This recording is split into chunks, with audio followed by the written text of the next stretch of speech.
Oi pessoal, tudo bem com vocês? Hoje a gente vai fazer aí o encerramento da nossa tratativa aqui sobre homilética, né? Esse tema que a gente já está abordando há pelo menos 3 semanas, e hoje a gente vai estar encerrando com uma pequena revisão da primeira aula e um resumo da segunda e da terceira, né? Aqui dentro dessa quarta aula de homilética a gente vai trabalhar principalmente alguns detalhes relativo a postura da pessoa que prega, relativa às vestes, relativa à maneira de se comportar, e também a gente vai fazer um resumo em relação à estruturação do sermão, né? Nas últimas 2 aulas a gente trabalhou um pouquinho sobre sermão temático, sermão expositivo, sermão textual. Na primeira a gente tratou sobre esses pequenos itens, né, referente ao comportamento da pessoa que vai estar falando sobre a mensagem do Evangelho, e hoje a gente vai tentar fazer uma abordagem geral sobre tudo isso, né, e reforçar alguns pontos bem importantes, tá bom? Então, começando aqui sobre um tópico que tem na nossa apostila, que é a pregação sem o uso do texto. O escritor da apostila, ele colocou para a gente estar refletindo um pouquinho, né? Não é algo comum nas igrejas brasileiras, pelo menos não que eu conheça. Mais uma vez assistindo um filme, se eu não me engano, o nome do filme é Eu Acredito, acho que esse é o título do filme em português, acho que é I Believe também em inglês. Eu lembro de um momento onde o pastor, ele sobe no púlpito, ele vem, não sei da onde que ele estava, mas ele vem, as pessoas estão sentadas aguardando, e ele já chega falando, né? Então ele não abre a Bíblia, ele não lê um texto, ele simplesmente prega sem fazer a utilização de um texto. Eu achei estranho, falei, ué, né, será que essa igreja aí é de crente mesmo? Mas é uma questão de costume regional, né? Aqui no Brasil eu não conheço o comum, a gente chegar, abrir, ler um texto por inúmeros motivos, né? Há quem faça críticas mais ferrenhas aí a essa maneira de se introduzir, de começar a mensagem sem ler um texto, mas eu acredito que isso seja uma questão muito mais cultural. A questão é, o que vai ser pregado está fundamentado na Bíblia? O que vai ser pregado está baseado naquilo que Jesus e os seus apóstolos ensinaram? Tem a mensagem cristocêntrica que aponta para a salvação e para a obra de Deus na vida do ser humano? Então, ok.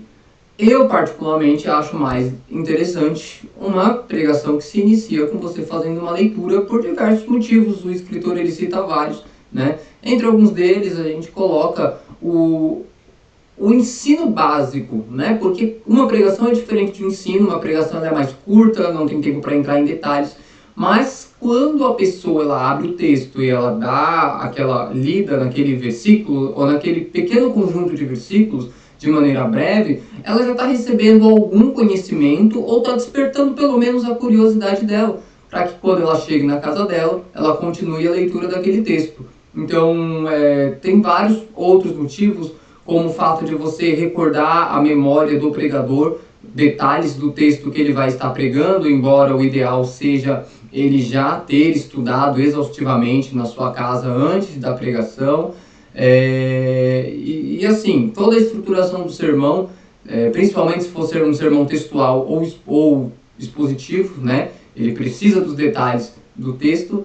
Eu acho mais interessante uma pregação que vem seguida da leitura do seu texto, né? Mas isso não faz com que eu seja, ou não justifica a crítica, né, a nossos irmãos de outras culturas, de outros lugares, que fazem uma pregação sem essa leitura.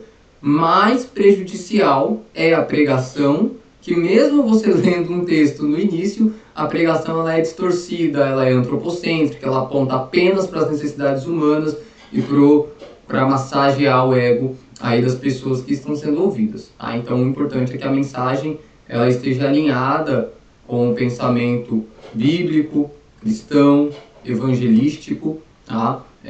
Independente se você vai fazer uma leitura ou não. A gente recomenda a leitura no início, fora o fato de já ser um costume, né? Ajuda um pouquinho para nós que estamos pregando e ajuda um pouquinho também para as pessoas que estão ouvindo, tá? Então, vamos à sequência. Outro importante tópico que o autor entra é a questão do medo, né? O medo de falar em público, o medo de pregar, talvez seja um dos medos mais comuns que as pessoas têm. No tempo em que eu dava aula, quando eu anunciava que ia ter, principalmente nas primeiras aulas, né, no começo de um novo curso, quando eu anunciava que ia ter trabalho, onde você ia ter que vir lá na frente e apresentar alguma coisa, algumas pessoas chegavam a querer trancar o curso, né, de tanta fobia que as pessoas têm de ir lá na frente. Isso é comum, porque quando você está na frente de um público, você está sendo analisado, você está sendo julgado, né? Você está, é como se você estivesse nu e as pessoas analisando o seu corpo. Então, vão analisar a maneira como você fala, a maneira como você gesticula, e tudo isso traz um medo muito grande para as pessoas que vão estar falando. E muitas igrejas tentam trabalhar isso nos seus ministros, essa quebra da timidez, né? Porque a timidez e o medo de falar em público, ela prejudica muito a expressão da mensagem do Evangelho. Ela bloqueia a sua memória, ela traz a gagueira, ela faz com que a pessoa não coloque para fora algo de precioso que ela tem, que ela aprendeu, que ela estudou. Então, o controle do medo ou a superação do medo é algo muito importante. É algo que eu considero como sendo gradativo, ninguém perde o medo do dia para a noite, e que acontece principalmente com muita exposição, né? Você vai à frente com muito medo, é necessário também uma dose de coragem para você ir à frente a primeira vez.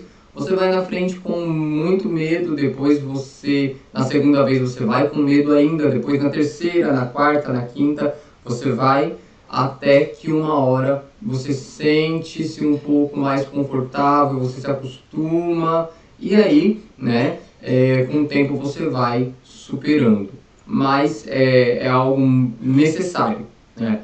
A pessoa que ela vai falar do Evangelho, ela precisa ter em mente que ela está comunicando a mensagem da salvação, que pessoas necessitam dessa mensagem. Ela precisa ter em mente que ela precisa superar qualquer tipo de barreira ou de obstáculo para transmitir aquilo que Deus está passando para ela. Então, o medo ele precisa ser superado, e isso é algo que acontece na prática, mas é algo que a gente também tem que ter consciência de que a gente precisa se expor, né, por acontecer na prática. A gente tem um versículo ali do Êxodo, capítulo 4, versículo 12, onde a gente tem a memória, né, de que Moisés é muito bom para não ir falar com o Faraó, porque ele não era um homem eloquente, bom com as palavras, e Deus ele tem que insistir com Moisés, de que ele colocaria as palavras na sua boca, de ele quem ensinou o homem a falar, e aí colocou Arão do lado dele, e tudo isso fez com que Moisés fosse adiante, porque Moisés ele tinha uma mensagem, ele tinha uma obra a fazer, e ele não poderia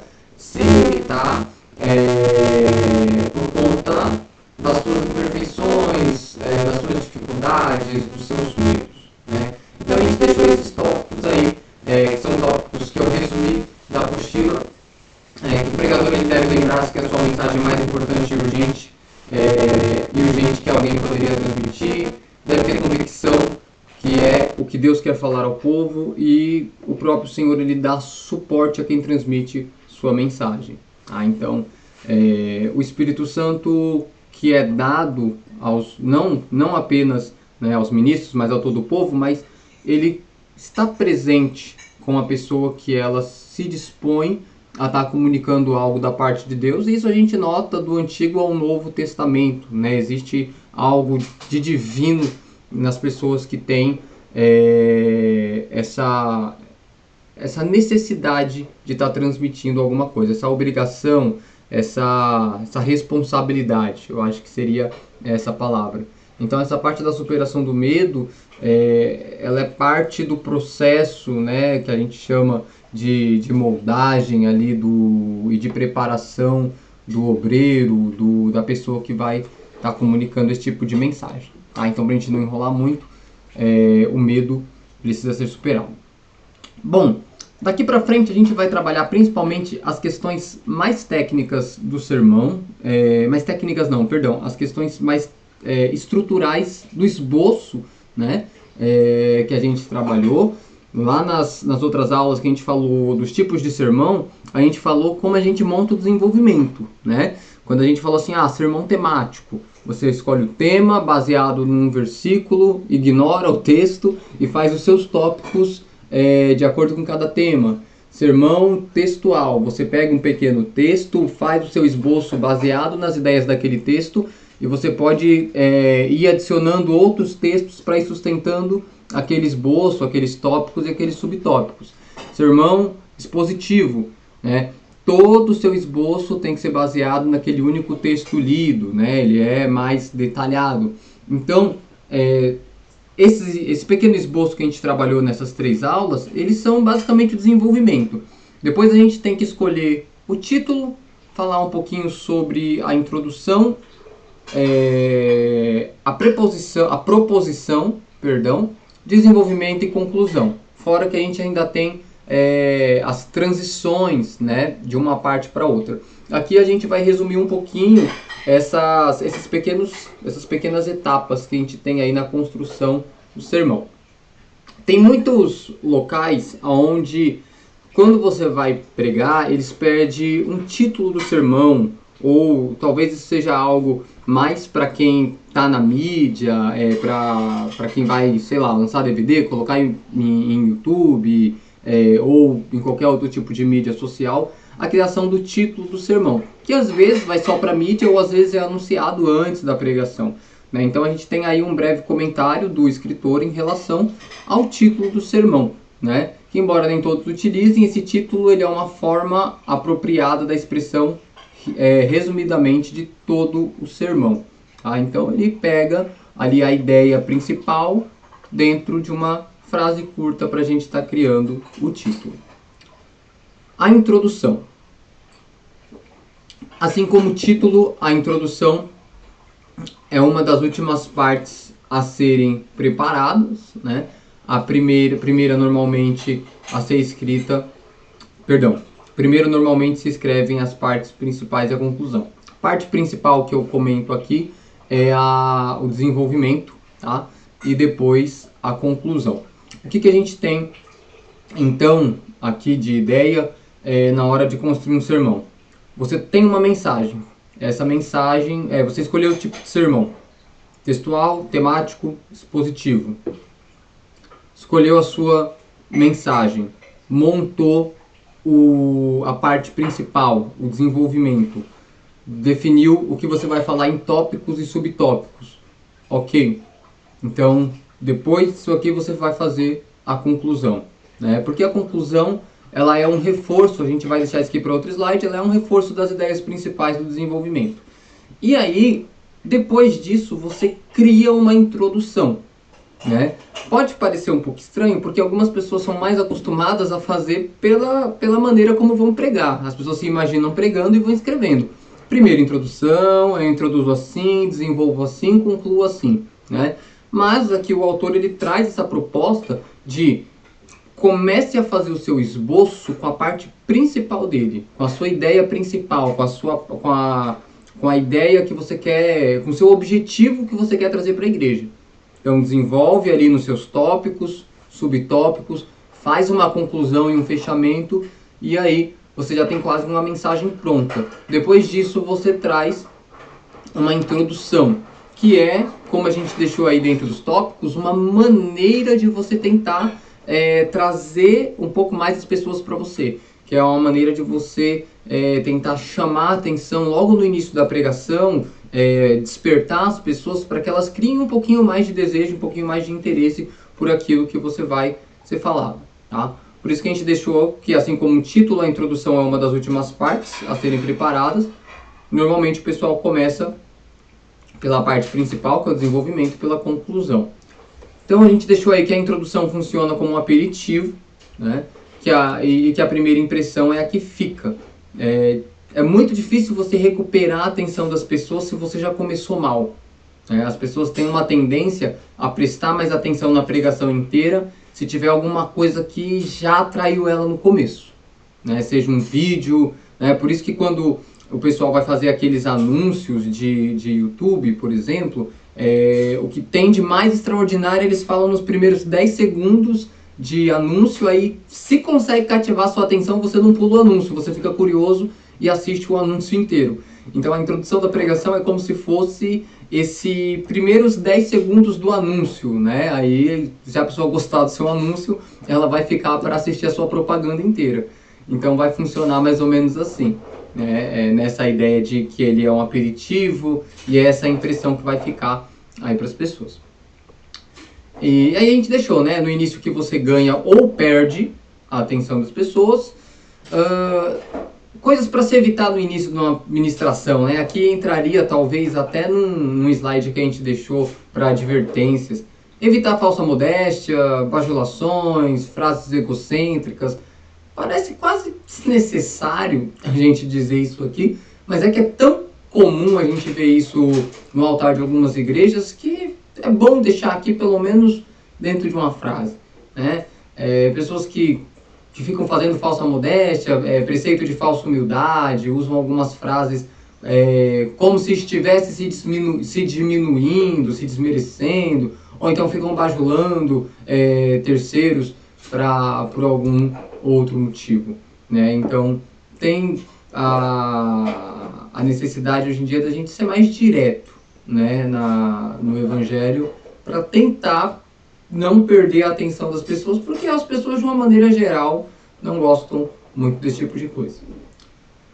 Bom, e aí a gente deixou aí o último tópico, né, que também faz referência ao slide anterior, que deve-se lutar contra o medo, que é mais comum no início da mensagem, gerando esse tipo de esquecimento, gagueira, outros problemas, né? No início da mensagem, porque normalmente até as pessoas que são mais tímidas, depois que elas engatam a primeira, a segunda, aí elas costumam deslanchar bem, né? Principalmente quem gosta de falar, quem já tem uma certa afinidade com a oratória. Mas, assim, o problema é começar. Então, como a gente já comentou, o medo ele é algo aí a ser trabalhado lentamente. A proposição. Eu não vou dizer que a proposição é obrigatório, tá? Isso aqui é uma regra de cada autor, de cada pensador sobre a homilética. A proposição, como está escrito aí, ela é uma declaração, a declaração principal da lição que você está ministrando ali na vida das pessoas, né? Da lição espiritual ou da real verdade eterna da mensagem, resumida em uma sentença declarativa. Então, a gente deixou essas três aí como exemplo, né? Você pode gerar a proposição que você quiser. Jesus é a nossa rocha, sem Jesus nada podemos fazer. Deus ama quem dá com alegria. Baseado naquilo que você está pregando, você pode criar uma proposição, uma frase afirmativa que talvez é o que vai dar mais impacto na sua pregação. É algo para as pessoas lembrarem. É como se fosse um provérbio, né? O que é um provérbio, como a gente comentou nas outras aulas? Uma expressão curta, porém que traz um significado e um ensino, né? Muito mais amplo. Então a proposição, ela não, embora não seja um provérbio, seja muito mais curto que isso, ela é uma frase que traz um ensino fundamental daquilo que você está pregando, né? Quando a gente fala, Jesus é a nossa rocha, está falando sobre Jesus ser o nosso alicerce, ser o local onde a gente constrói a nossa casa, sobre a sua importância, né? Sobre ele ser a nossa estrutura. Então aqui, do Jesus é a nossa, quando alguém fala Jesus é a nossa rocha, várias coisas vêm à mente. Então essa é a ideia. A proposição é uma declaração da qual se resume toda uma mensagem. E muitas vezes a proposição ela é utilizada no final da introdução.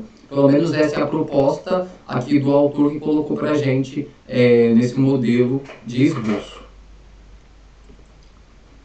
O desenvolvimento, né, é aquilo que a gente já comentou, que são as divisões que servem para organizar e dividir o sermão, ajudam o pregador a lembrar das partes principais e dar mais clareza para as ideias. Né? Então a gente trabalhou essas divisões nas últimas 2 aulas, acho que não precisa a gente ficar aqui muito em cima disso.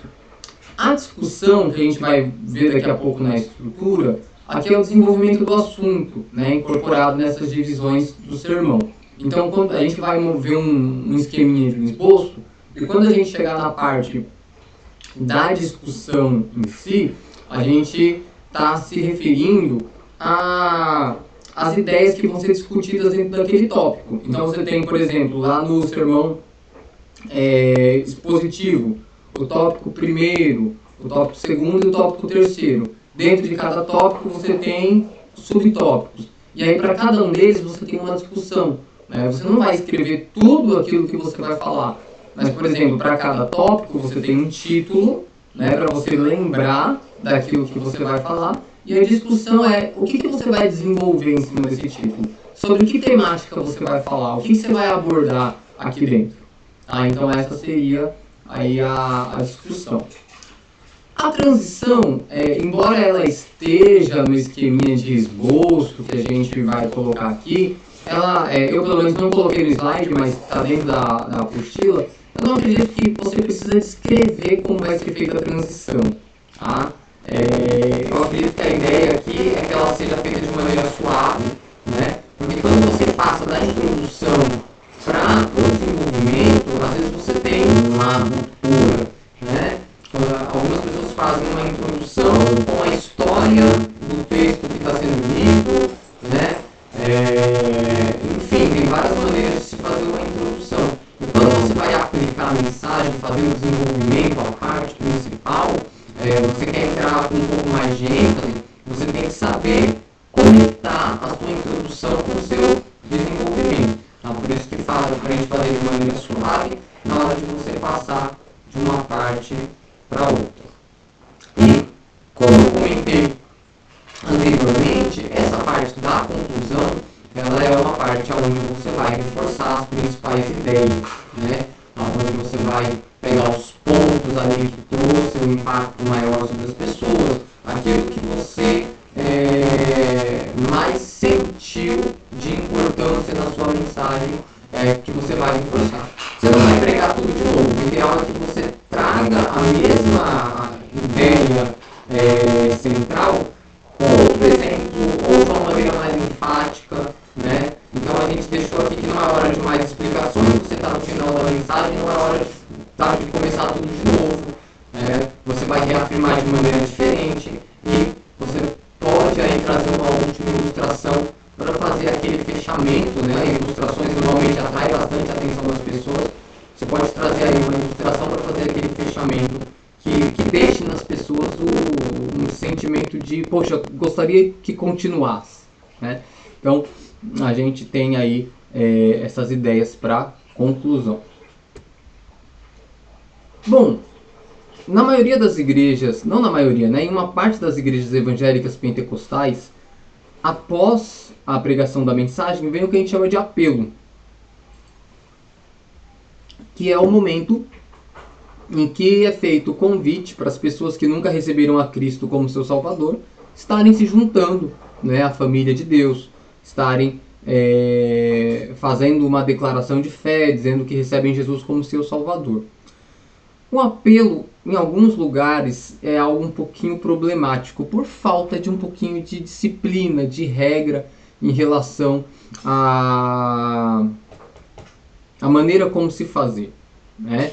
Então, primeiro que o pregador ele tem que saber a hora de parar, né? Para ele não passar do horário, não perceber que as pessoas já estão cansadas e se tornar algo enfadonho. E toda a experiência do culto ser estragada pelo momento final, né? Na hora do apelo, às vezes quem prega faz o apelo. Em algumas igrejas é passado o microfone para outra pessoa fazer o apelo. E a outra pessoa que pega o microfone começa a pregar tudo de novo e leva-se mais um tempo. Então por isso a gente deixou aí que não é hora de pregar novamente, né? O convite deve ser feito de maneira elegante e educada e não com constrangimentos e ameaças, né? Primeiro tópicozinho, primeiro pontinho aí. Isso porque muitos apelos em algumas igrejas é feita ameaçando as pessoas de uma condenação ao inferno se elas não aceitarem Jesus. Então é uma forçação de barra, né? É um constrangimento. Em alguns locais, às vezes são pouquíssimas pessoas que não são cristãs que estão naquele recinto, e essa forçação vira uma intimidação, não só por parte de quem está falando, às vezes por parte dos olhares das pessoas que estão ali à volta. Então esse convite ele tem que ser feito de maneira educada, de maneira elegante, a pessoa tem que se sentir confortável, tem que se sentir em casa para dizer não sem ser constrangida, ou para dizer sim se ela quiser, de repente ter alguém para acompanhá-la, para ir até ela e perguntar. O ideal é que seja feito de maneira a deixar a pessoa confortável e não constrangida, tá? Então, é o segundo ponto que a gente deixou. A conversão da pessoa não é uma obra humana. As pessoas se convertem a Cristo por uma obra do Espírito. O pregador ele leva a mensagem, o Espírito ele convence o homem da justiça, do pecado e do juízo. A pessoa ela vai se converter e se arrepender se essa obra do Espírito for feita nela, se ela permitir que o Espírito Santo faça essa obra nela. O que acontece é que às vezes existe um complexo de inferioridade por parte de quem prega, e se ninguém levanta a mão para ir à frente, né, aceitar e receber a Cristo, alguns pregadores se sentem, se colocam na defensiva por se sentir menosprezados. Essa é a verdade. E aí começa algo bem feio por parte deles, tá? Então, por isso a gente colocou aqui que é inútil insistir. O tempo do apelo ele tem que ser um tempo combinadinho aí, né? Não adianta ficar 10, 15 minutos falando, tentando convencer. Algum tempinho ali para a pessoa tomar uma coragem, né? Depois não quis, tudo bem, segue a vida. Então, para a gente já caminhar aí para o finalzinho, esse aqui é o modelinho do esboço. Então, claro que está vazio, né? Senão não ia caber tudo aqui. Onde você colocaria o título da sua mensagem, o texto que você vai ler, e aí você faria a sua introdução, né? Que pode ter 1, 2, 3 tópicos, né? O ideal é, como a gente já comentou, é que a introdução ela não exceda o desenvolvimento, que a introdução ela não roube o desenvolvimento, tá? Então, você colocaria aí o primeiro, o segundo tópico da introdução, ou de repente apenas um tópico para tomar ali 5, 10, 15 minutos no máximo, dependendo do tempo total aí que você vai ter.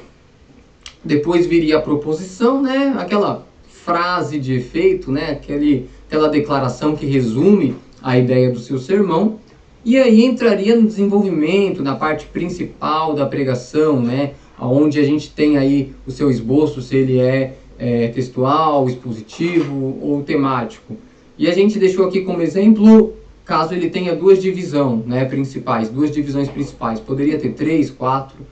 E dentro de cada divisão principal, as suas subdivisões.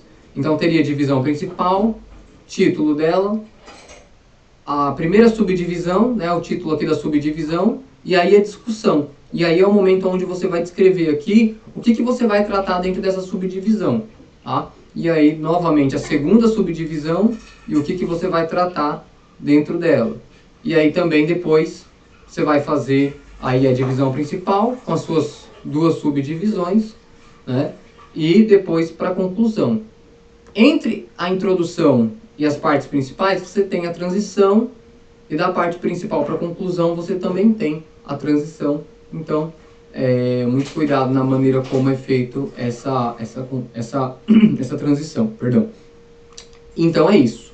Isso aqui seria, resumidamente, um modelinho aí de esboço para estar montando a sua pregação.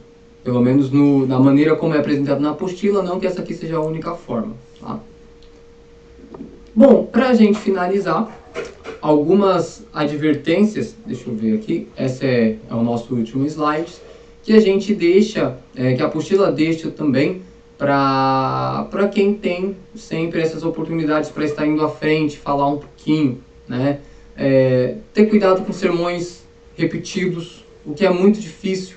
Às vezes as pessoas elas têm muita afinidade com determinado tipo de mensagem e focam muito em um determinado texto, em um determinado sermão e acabam repetindo muita coisa. Não é raro também pregadores que fazem um plágio da pregação de outros, ouvem na internet, ouvem em suas igrejas, acham interessante, copiam, falam a mesma coisa, e anulam completamente a criatividade que Deus lhe deu, sua capacidade de estudo, sua capacidade de interpretação. Então o ideal é que o pregador ele seja original, seja no texto que ele está escrevendo para apresentar para a igreja, seja no seu estilo de pregar. Né? Tem pessoas que não copiam apenas o texto pregado, mas copiam também o estilo da pregação. Maneira de gesticular, maneira de engrossar a voz, ou de afinar, ou a maneira como, né, se apresentam, acaba sendo uma imitação de outros pregadores que estão aí em ascendência ou em destaque. O ideal é que você cultive aquilo que você tem de bom. O ideal é que você estude, perceba, interprete e produza o seu, né? Perceba qual que é o seu estilo, que tem de bom na maneira como você prega ou apresenta a mensagem, cultive e evite os erros, e aí tenha o seu estilo próprio, né? Bom, aí ele colocou aqui, cuidado com as consultas excessivas às anotações, coisa que a gente comentou na primeira aula, tá? Essas consultas excessivas ao papelzinho na hora que a gente está falando, às vezes quebra um pouquinho o clima, quebra um pouquinho o sentido daquilo que você está falando. Algumas pessoas fazem isso com muita facilidade, sem deixar que isso se torne um problema, mas é um problema para muita gente também. Atenção para onde olha, postura corporal, pessoas que pregam olhando para o teto, olhando para o chão. É legal ter um contato visual com as pessoas que estão olhando para você também, né? Uma forma de retribuir a atenção. Postura corporal, a gente comenta em relação à mão no bolso, andar muito curvado. É importante manter uma postura que não gere incômodo para as pessoas que estão te olhando. E depois a gente tem a questão dos maus hábitos, né? Pessoas que ajustam roupa íntima, não percebem que estão em público, coçam nariz, ouvido, partes íntimas, esquecem completamente que estão sendo analisadas e fazem diversas coisas inadequadas em público. Então, isso aqui é o básico do básico do básico, né? Pessoal, é isso, tá bom? Então, a gente fecha aqui a nossa parte de homilética, tá? Tudo isso são abordagens extremamente superficiais. Homilética é uma matéria muito mais extensa, onde você pode comprar livros ou fazer outros cursos mais aprofundados no tema. Também, junto com a homilética, a gente tem cursos de oratória aí disponíveis para que você possa se aprofundar também nessa arte, né? Além de um estudo, além de uma ciência, é uma arte falar bem em público. Tá certo? Então fiquem com Deus, até a próxima semana e tchau, tchau.